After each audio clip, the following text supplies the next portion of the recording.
Hi guys, how are you? कैसे हैं आप? Today we are going to study the ninth chapter of class 6 from history, and the name of this chapter is Vital Village Thriving Towns. यानी कि in this chapter में we are going to study the towns and village. So first of all we shall study iron tools and agriculture. Iron, if I talk about the iron, iron आप जानते हो कि एक ऐसा metal है जो कि हमारी बहुत सारी जरूरतों को पूरा करता है और इससे हम बहुत सारे टूल्स, वेपन्स, यूटेंसिल्स वगैरह बनाए जाते हैं।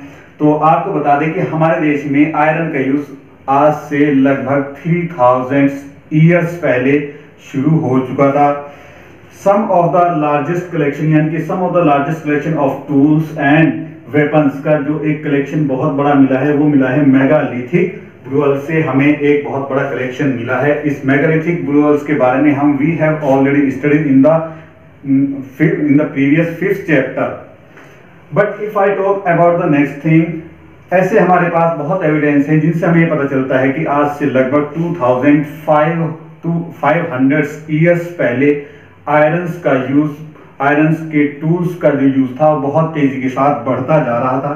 जिसमें axis, if I talk about the axis, axis वो थी ये जिससे कि फॉरेस्ट को की कटिंग की जाती थी। And if I talk about the plug share, plug shares जो था हमारा एक टूल्स था जो एग्रीकल्चर में इसका काम किया जाता था, जिसे हल भी कहते हैं। और इसके बाद, इस टूल्स के आने के बाद जो एग्रीकल्चर का प्रोडक्शन था वो बहुत तेजी के साथ ग्रोइंग करने लगा, इंक्रीज करने लगा।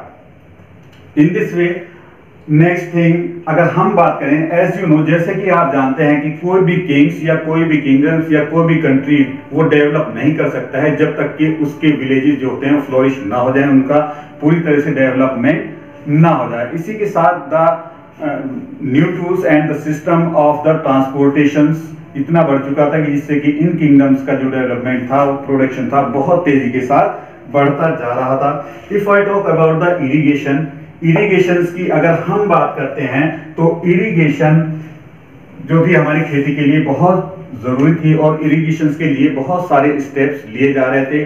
नई कैनाल्स वगैरह खोदी बनाई जा रही थी, वेल्स खोदे जा रहे थे, आर्टिफिशियल लेक्स का भी कंस्ट्रक्शन किया जा रहा था ताकि एग्रीकल्चर के प्रोडक्शन को बढ़ाया जा सके।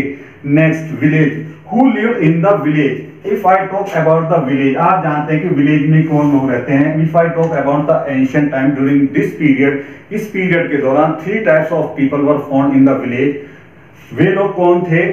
जो 3 तरह के लोग थे जो स्पेशली इन विलेजेस में पाए जाते हैं। बहुत ही इंपॉर्टेंट क्वेश्चन है Vellalar. If I talk about the Vellalar, Vellalar जो होते थे ये बहुत लैंड ओनर्स होते थे, इनके पास बहुत बहुत बड़ी बड़ी जमीनें हुआ करती थी और ये हेड ऑफ द विलेज हुआ करते थे।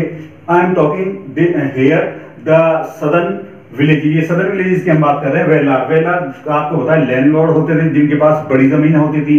If I talk about the Uzhavar, Uzhavar ये जो थे छोटे किसान होते थे जिनके पास जमीनें होती थी, ये इंडिपेंडेंट किसान होते थे। And third type of the people were Adimai, आदिमाय होते थे जिनको कदाई सियारबी कहा जाता है। ये वे किसान होते थे जिनके पास अपनी कोई लैंड नहीं होती थी, दे आर लैंडलेस, लैंडलेस होते थे और ये लेबरर्स के रूप ऐसे लेबरर्स वर्क करते थे दूसरे बड़े जमींदारों के खेतों पर या खेतों पर, तो ये उनके स्लेव हुआ करते थे। सो ये थे हमारे southern village. If I talk about the northern village, northern village की हम बात करते हैं। नॉर्दर्न विलेज में भी 3 टाइप्स ऑफ पीपल इसी तरह से मिलते थे, जिसमें ग्राम भोजा, ग्राम भोजा की if I talk about the gram bhoja, they are known as the headman, village headman के नाम इनको हम कह सकते हैं और इनको एंशिएंट टाइम से ग्रामा भोजा का कहा जाता था। ग्रामा भोजा का जो होते थे इनके पास ये लैंड ओनर्स हुआ करते थे, बहुत बहुत बड़ी जमीनें होती थी और इनकी पोस्ट जो होती थी वो there was hereditary system, you can say वंशानुगत इनका जो था पद होता था, बड़ी जमीनें होती थी। इनके पास अपने स्लेव होते थे और अपने बहुत सारे वर्कर्स होते थे जो कल्टीवेशन का इनके फील्ड पर काम किया करते थे। इसी के साथ किंग्स ने इन्हें कुछ पावर भी दी थी कि ये पूरे विलेज से टैक्स को कलेक्ट करते थे और किंग के कोर्ट तक उसको पहुंचाया करते थे। इसी के साथ ये फंक्शंस करते थे एज ए जज, यानी कि छोटे मोटे जो केस गांव में होते थे उनका सेटलमेंट भी इन्हीं के द्वारा किया जाता था। Sometimes they functions as a policeman का वर्क भी करते थे। तो ये थे ग्रामभोजा। द सेकंड वन गिरहापतीज ये थे सेकंड टाइप ऑफ पीपल। इनके पास ये भी लैंडलॉर्ड हुआ करते थे, लेकिन इनके पास जमीनें जो होती थी छोटी कम जमीनें हुआ करती थी, कम लैंड हुआ करती थी, तो इनको हम ग्रहापतीज कहा जाता था। इसके साथ ही साथ जो दूसरे कुछ लोग होते थे, इनमें मैन और वीमेन दोनों आती हैं। अगर इफ आई टॉक अबाउट दोस्त, तो ये लोग इनको हम कहा करते हैं दासा कर्मकारा। इनको दासा कर्मकारा कहा जाता था। ये मैन भी हो सकते हैं, वीमेन भी हो सकती थी, और ये भी सेम वही थे कि इनके पास अपनी कोई लैंड नहीं होती थी। ये भी बड़े किसानों की खेतों पर कल्टीवेशंस का एज ए लेबरर्स के रूप में ही काम करते थे। तो ये थे हमारे विलेज। बहुत इंपॉर्टेंट क्वेश्चंस इसके बारे में आपको बताए। इसी के साथ गांव में कुछ लोग भी और भी रहते थे इनके अलावा, जिनको हम क्राफ्ट पर्संस कहते हैं, जैसे कि blacksmith, porter, carpenter and weavers. ये लोग भी गांव में रहा करते थे, एज ए क्राफ्ट पर्सन ही काम किया करते थे। अब आपको हम बता दें, इसी के बीच में अभी आता है कि Sangam literature it was the some of the earliest work in Tamil. Tamil का जो शुरू का वर्क है, जो आज से लगभग 2300 ईयर्स पहले इसको कंपोज किया गया था, इसको हम संगम लिटरेचर कहते हैं। तो क्वेश्चन ये होता है कि इसको संगम लिटरेचर क्यों कहा जाता है। ऐसा माना जाता है कि ये सारा का सारा जो टेक्स्ट थे पहले कंपोज किए जाते थे, उसके बाद एक असेंबली होती थी पोइट्स की, और ये कहां पर मदुराई में लगती थी। अब ये सारे पोइट्स उनको मिलकर कंपाइल किया करते थे। That's why this type of literature is called the Sangam literatures. तो इनको संगम लिटरेचर्स कहा जाता था। नेक्स्ट जातकास के बारे में आपने जरूर सुना होगा। जातकास ये स्टोरीज हैं जो बहुत काल की बहुत पीरियड्स की आती है। इसमें बहुत सारी स्टोरीज हैं, और ये these were written by the ordinary people of the village. गांव के ऑर्डिनरी लोगों के द्वारा इनको लिखा गया, बाद में इनको राइट डाउन किया गया, कंपोज किया गया, प्रिजर्व किया गया बुद्धिस्ट मॉन्क्स के द्वारा। तो इसी तरह बहुत सारी स्टोरीज हैं। उनमें से एक स्टोरी जो हम आपको बताने जा रहे हैं, जिससे हमें पता चलता है कि how a poor man gradually became rich, यानी कि किस तरह से एक गरीब व्यक्ति एक बहुत अमीर व्यक्ति बन गया। तो वंस अपॉन अ टाइम, एक बार की बात है, एक क्लेवर पुअर यंग मैन जो कि एक सिटी में रहा करता था, उसके पास सिर्फ एक रिसोर्स था, एक डेड रैट, एक मरा हुआ चूहा। वो देखता है, उसको लेकर मार्केट में जाता है बेचने के सिलसिले में। मार्केट में एक होटल होता है, उसका मालिक अपनी बिल्ली के लिए उस चूहे को कोइन में, एक सिक्के में खरीद लेता है। देन क्या आता है, कुछ दिनों के बाद एक स्टॉर्म आता है। स्टॉर्म में किंग का जो गार्डन होता है पूरी तरह से लिटर हो जाता है, गंदा हो जाता है। उसके अंदर ब्रांचेस, वुड वगैरह जो थी भर जाती हैं। तभी गार्डनर आता है, माली आता है, वो देखता है कि इतने बड़े गार्डन को वो कैसे इसको क्लीन करेगा। तभी ये यंग मैन उसको ऑफर करता है कि मैं आपका गार्डन पूरी तरह से क्लीन कर दूंगा, साफ कर दूंगा, लेकिन मेरी शर्त यह है कि ये सारा जितने भी वुड हैं, ब्रांचेस हैं, सारी आपको मुझको देनी पड़ेगी। तो गार्डनर एग्रीड हो जाता है इसके लिए। अब ये यंग मैन देखता है इधर उधर खेलते हुए बहुत सारे बच्चे खेलते होते हैं। ये बच्चों को कलेक्ट करता है, इकट्ठा करता है, बुलाता है, उनसे कहता है कि अगर आप एक ब्रांच लाओगे या एक वुड लाओगे तो उसके बदले आपको एक टॉफी स्वीट्स जो है वो आपको दी जाएगी। इस तरह से बच्चे रेडी हो गए। बच्चों ने बहुत जल्दी पूरे गार्डनर की सारी ब्रांचेस, सारी वुड को कलेक्ट कर दिया at the entrance of this garden.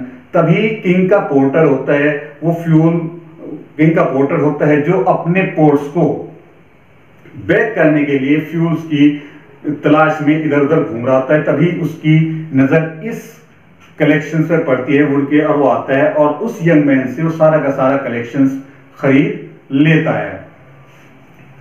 है। इस तरह से नेक्स्ट टाइम वो क्या करता है कि फिर वो इसके बाद दूसरा प्लान बनाता है। अब वो पानी से भरा हुआ एक जाल लेता है और उसको ले जाकर जो सिटी का गेटवे होता है उस पर ले जाता है। वहां देखता है कि बहुत सारे ग्रास कटर, यानी कि ग्रास काटने वाले बहुत सारे लोग जो हैं ग्रास काट रहे हैं। वो उन सभी को वाटर को ऑफर करता है।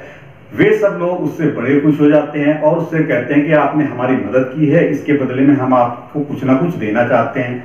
तभी यंग मैन कहता है कि देखिए, जब वक्त आएगा तो मैं आपकी हेल्प जरूर लूंगा, और ये कहकर वो चला जाता है। इसके बाद वो एक फ्रेंडशिप करता है एक ट्रेडर से, उसकी फ्रेंडशिप हो जाती है। एक दिन वो बात करते होता है अपने उस फ्रेंड से, तो ट्रेडर उसको बताता है कि कल हमारे शहर में 500 हॉर्स के साथ एक हॉर्स डीलर आ रहा है। बस इतना सुनकर वो खड़ा हो जाता है और अब पहुंच जाता है उन्हीं ग्रास कटर के पास जिसको उसने वाटर प्रोवाइड कराया था, और उनसे कहता है कि आप में से हर एक मुझे एक बंडल ग्रास का देगा, और ये भी शर्त रखी कि जब तक मेरा ग्रास ना बिक जाए आप अपना ग्रास नहीं बेचेंगे कोई भी बंडल। इस तरह से उन 500 ग्रास कटर से 500 बंडल ग्रास के ले लेता है। अब नेक्स्ट डे हॉर्स डीलर आता है, उसके पास बहुत सारे हॉर्स होते हैं, बहुत सारे ग्रास की जरूरत होती है। जब उसे पूरे शहर से कहीं कोई ग्रास नहीं मिलता है तो वो सारा उस यंग मैन से 1000 कॉइंस में उसको खरीद लेता है। तो it was the story that has been taken from the Jatakas tales से ली गई थी। तो नेक्स्ट अब हम बात करते हैं आगे की। नेक्स्ट आता है हमारा स्कल्पटर्स के बारे में। देखिए कि बहुत सारे ऐसे एविडेंस हैं जो हमें अर्लिएस्ट सिटीज के बारे में जिनसे हमें पता चलता है, उन्हीं में से एक आता है स्कल्पटर्स। ये लोग होते थे जो स्टोन्स पर कार्विंग करते थे, यानी कि मूर्तियां वगैरह बनाते थे। And they used to live in forest village and towns. तो ये लोग इनका यूज करते थे। कब करते थे? जब वो बिल्डिंग्स बनाते थे, अपने बिल्डिंग्स के गेट को, रेलिंग को या फिर पिलर्स को डेकोरेट करने के लिए वो इनसे कार्विंग कराते थे और उनको देखते थे। नेक्स्ट हम बात करते हैं सिटीज की।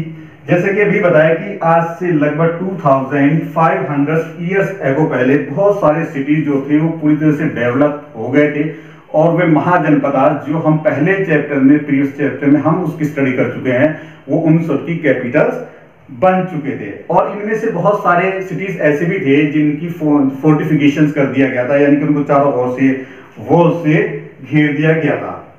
नेक्स्ट जो हमें पता चलता है पोर्ट्स के बारे में, आर्कियोलॉजिस्ट ने बहुत सारी ऐसी खुदाई कराई है जिसमें से हमारे पास पोर्ट्स की रो आई हैं या फिर सिरेमिक रिंग्स मिले हैं जो एक अरेंज किए गए हैं, जो एक दूसरे पर रखे गए हैं। इसी के साथ बहुत ड्रेन सिस्टम देखने को मिला है, और गार्बेज डंप्स मिले हैं, यानी कि गोबर के बड़े बड़े टीले मिले हैं, जिससे हमें पता चलता है कि इस टाइम घरों में जो थे एनिमल्स वो जो थे उनको पाला जाता था और उनका गार्बेज एक जगह इकट्ठा किया जाता था।